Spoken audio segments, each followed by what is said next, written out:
18:43. Estuvo Milei para el 20 de junio, como no había estado Alberto Fernández, y siempre es interesante analizar la comunicación política de Javier Milei, porque está todo el tiempo comunicando política. Algunos dicen que esto es algo planificado, incluso nombran algún que otro gurú detrás, como este muchacho de la derecha diario, el titular, Fernando Cirimedo. Otros dicen que es producto del azar, que Milei es alguien que dice lo que piensa y, bueno, se le suelta la chaveta, incluso en algún momento llega a algún límite. Pero bueno, vamos a hablar de eso con alguien que sabe y que además estuvo presenciando el acto, cubriendo el evento para Letra P, un periódico de información política online. ¿Cómo estás, Pablo Fornero? Buenas tardes. Hola Antonio, ¿cómo te va? Buenas tardes. Buenas tardes para vos, gracias por atendernos. ¿Qué te pareció, qué análisis haces de la comunicación política de Javier Milei en el acto del 20 de junio? Yo creo que la comunicación para Milei y para su gobierno es algo que está finamente pensado, finamente craneado, finamente organizado. En ese marco, yo creo que Milei y los libertarios sabían que iban a jugar de local en Rosario. Ajá. Unas 5.000, 7.000 personas como mucho en el monumento, y el grueso de la convocatoria eran personas que fueron a ver a Milei, que fueron a vitorear a Milei, a cantar contra la casta, a cantar a favor del presidente, a hacer reclamos al intendente Hapkin sobre todo, en menor medida al gobernador Puyaro. Hay una diferencia grande en cuanto a los silbidos que sufrieron los dos mandatarios santafesinos. Eh, en ese marco, sabiendo que jugaba de local, Milei me parece que con buen tino no usó un lenguaje tan de barricada como nos tiene acostumbrados, sino que fue lo más diplomático y correcto posible. Ujú. Eh, Sí, de hecho, es raro quizás verlo en ese formato. Se calzó la banda presidencial, vino con el bastón también, ujú. eh, de alguna manera con mucho respeto hacia la fecha, hacia Manuel Belgrano, hacia la ciudad de Rosario. Él no puede hacerse cargo de las personas que insultaron al intendente y al gobernador, pero me parece que en ningún momento quiso jugar al conflicto el presidente. Sí, algunos esperaban que fuera un discurso lo opuesto al vamos por todo de Cristina, pero del otro lado, ¿no? Una cosa así incendiaria. No obstante, me llamó la atención la fusividad con la que dijo Viva la Patria, para alguien que en algún momento dijo que, bueno, que la bandera, en un video que se viralizó los últimos días, después del acto, que la bandera argentina era lo mismo que un muro, a él le daba lo mismo que un muro con ladrillos. Claro, me llamó la atención la fusividad que decía Viva la Patria, y bueno, después terminó con Viva la Libertad, carajo, ¿no? Obviamente. Sí, se encuentran muchas contradicciones en el discurso de Milei. En algunas frases que dice ahora como presidente, comparadas con lo que dijo en campaña o en su época de panelista. Hay contradicciones permanentes en su relato.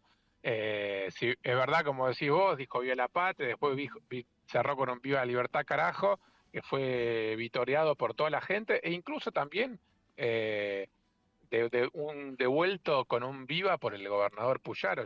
Estábamos atentos a ver cómo se respondía a ese viva la libertad, carajo. Puyaro respondió ahí con Ah, fuerza, ¿sí? un Ajá, viva. ajá, Sí, sí, sí. ajá. Hablábamos días pasados, después del acto, con Darío Maruco, que es periodista y experto en protocolo y ceremonial, y él hablaba de las muchas veces que el hombre Milei se va de protocolo, evidentemente. ¿Esto para vos también está planificado o es el estilo Néstor Kirchner, este de salirme de protocolo para quedar como border, para quedar, recordar a Néstor Kirchner, ¿no? Que una vez fue a abrazar a alguien e incluso se lastimó la frente? ¿Es este estilo No, hay border o mucho, no? hay mucho de espontáneo, me parece, Antonio, en todo lo de Milei. Hay mucho de espontáneo, y es su sello también. De alguna manera, el gobierno de Milei tiene que, con pastillas por fuera de lo tradicional, empardar el problema de crisis económica que atraviesa el país, y que el gobierno no puede dar un rumbo cierto de mejora.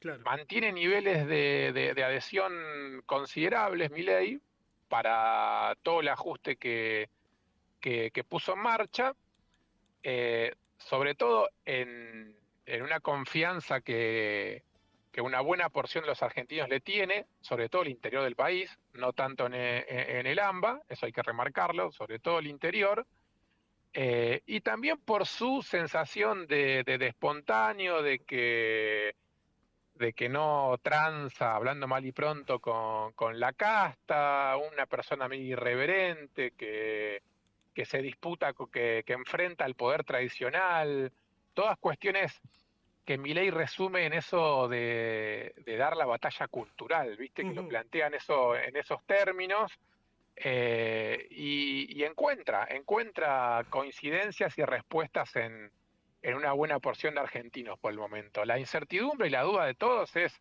cómo continúa. Hoy, hace un par de horas, recibimos información del INDEC de caída de la economía, de una brusca caída de 5 puntos, de 5,1 del PBI, de un aumento del desempleo a nivel país.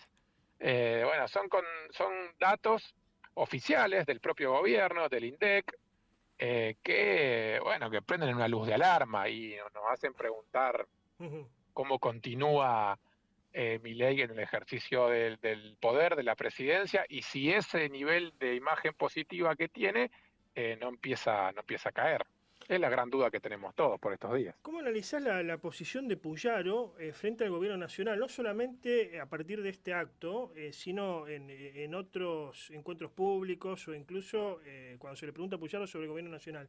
Algunos, incluso desde el mismo radicalismo, por lo bajo te dicen que es bastante servil la posición del gobierno provincial, siendo Santa Fe una de las provincias más productivas del país, bendecida por la naturaleza, sí. Digamos, ¿lo ves así la posición de Puyaro frente al gobierno de Milei o no? A mí me parece que Puyaro es un pragmático. Es pragmático. Eso lo define a él como dirigente político por sobre todas las cosas. Incluso a su equipo de colaboradores más cercanos lo define así, como un ser pragmático y también Puyaro no puede escaparse y esto es objetivo, digamos, el grueso de sus votantes lo votó a Milei en esta provincia. Claro. Entonces, en términos estratégicos, claro, en términos estratégicos, ¿por qué Puyaro iría a enfrentarse en este momento a Milei? Eso por un lado. No hay ningún gobernador de lo que fue Juntos por el Cambio que esté enfrentando al presidente Milei. Los únicos que enfrentan a Milei son algunos gobernadores peronistas, y no todos, porque en los últimos días vemos como algunos mandatarios peronistas, como Jalil, como Jaldo en su momento, Sáenz, que fue el salteño socio de Massa, cómo se acercan al presidente y al arco libertario, no para convertirse en militante de la Libertad Avanza, pero sí para, de alguna manera, entablar alguna sociedad política con el presidente. Yo no veo a Puyaro haciéndose socio de Milei, pero sí veo que solamente va a criticar al presidente cuando la Casa Rosada afecte los intereses de la provincia. Puyaro plantea un crecimiento con más desarrollo productivo, un crecimiento con más federalismo, no rechaza el recorte a las universidades, pide baja de retenciones, pide que se cuide a la industria de los biocombustibles, todas cuestiones que son de interés para la riqueza productiva que vos mencionabas de la provincia. Por otro lado, apoya la ley Bases, apoya el RIGI tal como quedó, y ya confirmó que va a asistir al Pacto de Mayo, que ya no es de mayo, sino es una suerte de Pacto de julio, el 9 de julio en Tucumán. Sí, en ese marco es todo eso, Puyaro. Es la crítica y el aplauso a Milei por igual. Me parece que eso es un combo de ambas sensaciones y situaciones. Hablando de Puyaro, da la impresión que uno de los buques insignia es la seguridad, ¿no? Yo soy el pacificador, vine a terminar con esto. Hasta ahora creo que de alguna forma lo está logrando. Después podemos discutir cuál fue la estrategia, si es buena, mala, etcétera, etcétera. Hay muchos que cuestionan esto. Y el otro buque insignia, me dirás vos si es así, da la impresión es quiero quedar como el hombre del consenso e ir a por la reforma constitucional, algo que ya lo está mencionando de diferentes sectores. Y uno da la impresión que hay a uno le da la impresión que hay una suerte de fogoneo, al menos por lo bajo, desde el Ejecutivo Provincial. ¿Lo ves así? ¿Ese es el otro buque insignia? Sí, yo creo que con la seguridad le alcanza, Antonio. Ah, le alcanza. Si en comparación con la gestión Perotti, Puyaro baja considerablemente la cantidad de homicidios, la cantidad de armas de fuego en la calle, la cantidad de robos y hurtos, etcétera, etcétera, sobre todo en Rosario, que es la ciudad más poblada de la provincia, y la gestión, no digo que él personalmente, porque hoy no tiene reelección, veremos mañana, pero eh, cumple con su mandato de gobierno, cumple con su contrato electoral sobre todo. A mí me parece que a Puyaro Claro. se lo votó en gran medida para solucionar, hablando mal y pronto, el quilombo de seguridad que tenía Rosario, Ujú. y alrededores. Bien. Hay que ser muy prudente porque con la seguridad no se jode. Lo que hoy bajó en términos de cantidad de homicidios, mañana puede volver a subir, Ujú. pero es la gran apuesta del gobierno. Con respecto a lo otro, y Puyaro creo que está aprovechando lo que para mí es un fin de época en la política tradicional. No se sabe cómo va a quedar parada la política tradicional y los partidos políticos o los frentes políticos de cara a las elecciones del año que viene y mucho menos de cara al 2027. En Ujú. ese marco, Puyaro, sabiendo que Unidos, el oficialismo, tiene una mayoría legislativa apabullante, metió un montón de proyectos de reformas en materia de seguridad, se aprobaron todos, ahora va por la reforma previsional que, amén del contenido que tenga, se va a aprobar seguramente, y Ujú. después, en el segundo semestre del año, se va a discutir en la legislatura la reforma constitucional y seguramente se apruebe, para que probablemente en 2025 Santa Fe también vote convencionales constituyentes. Bien, por último, bajando Rosario, no sé si es el final de la carrera de Hapkin, pero digamos que está en crisis el hombre, lo silbaron en el acto, justamente se conocieron números de una encuesta que hizo la consultora Innova hace algunas semanas, donde daba un porcentaje importante de imagen negativa de Hapkin. Está en crisis la figura Hapkin, digamos. Y con esto el radicalismo en Rosario está en crisis, porque si bien Hapkin tiene un partido propio, pero está asociado de alguna forma al radicalismo y continúa esa cosa del Frente Progresista Cívico y Social, si bien hoy se llama Unidos para Cambiar Santa Fe. Sí, yo creo que Hapkin tiene el problema del desgaste, Antonio. Ujú. Porque a diferencia de Puyaro, que recién arranca su gobierno, Hapkin va por la segunda gestión. Claro. Y hay una diferencia. Yo creo que Puyaro, a nivel provincial, dentro de Unidos para Cambiar Santa Fe, es reconocido como jefe. Uno puede ser gobernador y no ser reconocido como jefe. Perotti era gobernador y no era el jefe del peronismo, Ujú. Antonio, hasta el año pasado. Sí, sí, sí, sí. Puyaro es gobernador y es el jefe de Unidos. En Rosario, Hapkin es el intendente y no da la sensación de que sea el jefe de Unidos, el jefe político de Unidos en Rosario.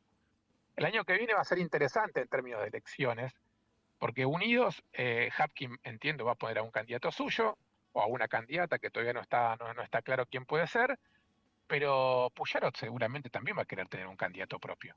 Ujú. Digo, el puyarismo, si se termina de crear el puyarismo, ese ismo alrededor de la figura del gobernador. Bueno, hoy Puyaro no tiene una persona que pueda ser candidata a 100% de su riñón en Rosario. El año pasado compitió con Federico Lifchit, un socialista, una suerte de aliado, puyarista si querés, pero no radical. Y ahora, bueno, Puyaro intentará el año que viene construir a alguien propio. El socialismo, además, intentará competir con alguien propio. Ujú. Miguel Tesandori, ¿por qué no puede ser candidato el año que viene? La vicegobernadora Gisela Scaglia lo tiene ahí a Tesandori como marcado para que sea su candidato. Entonces, el año que viene, dentro de Unidos, van a ser varios los jugadores que se van a animar a competir en la interna del frente. Después veremos quién gana, capaz que gana Hapkin y el intendente se termina, gana el candidato de Hapkin y el intendente termina revalidado, veremos. Todo esto por un lado. Por el otro lado está Juan Monteverde, que seguramente será candidato el año que viene y perdió por muy poco, perdió por escasos 3 puntos el año pasado ante Hapkin, Ujú. Y bueno, viene trabajando de manera media prolija. Si eso le alcanza o no para ganar una elección, bueno, eso se verá. Pero todavía está de pie. Te agradezco el contacto. Gracias por estos minutos, Pablo. Un abrazo grande. Adiós.